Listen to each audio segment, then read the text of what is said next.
त्याच्यानंतर आमच्यात चर्चा होईल, मग त्याच्यानंतर काय ते ठरेल. असं वैयक्तिक कोणाबद्दल मी आता तरी बोलणार नाही. साहेब काय ठरवतील ते अंतिम असेल.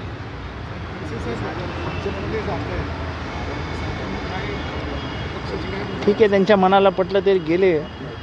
त्याच्यात आता आम्ही भाष्य करण्यासारखं काही महत्त्वाचं उरलेलं नाही. निर्णय घेतलेला आहे तुमच्यासोबत.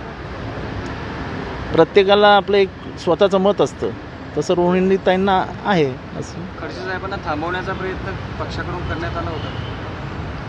नाही, मी काही बोललेलो नाही त्यांच्याशी. बाकी कोणी बोललं असेल तर त्याची कल्पना पण नाही मला.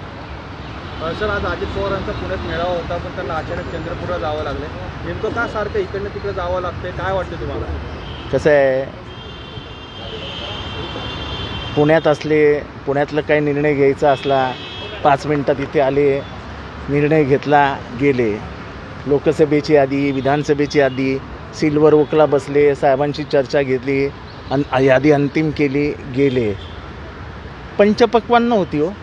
कधी कधी माणसाला नकोशी होतात आणि पत्रावळीवर जाऊन बसतात. इथे म्हणजे साहेबाची गाडी त्यांची वाट बघत नाही. दादा येणार आहे, आता दादा येणार आहे, दादा येणार आहे.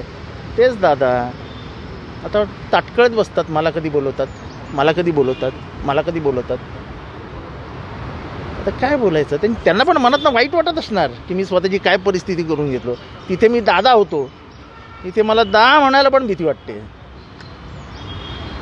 माणसं कधी कधी कर्माने अडचणीत येतात, कृत्याने अडचणीत येतात. महाराष्ट्राच्या इतिहासात भविष्यात जो काही लिहिला जाईल त्याच्यात दादा हे उदाहरण असेल की भरलेल्या ताटावर बसलेला माणूस ईर्षेपोटी, स्वार्थापोटी कसा पत्रावळीवर जाऊन बसला आणि मला कोण वाढतंय का याची वाट बघत बसला.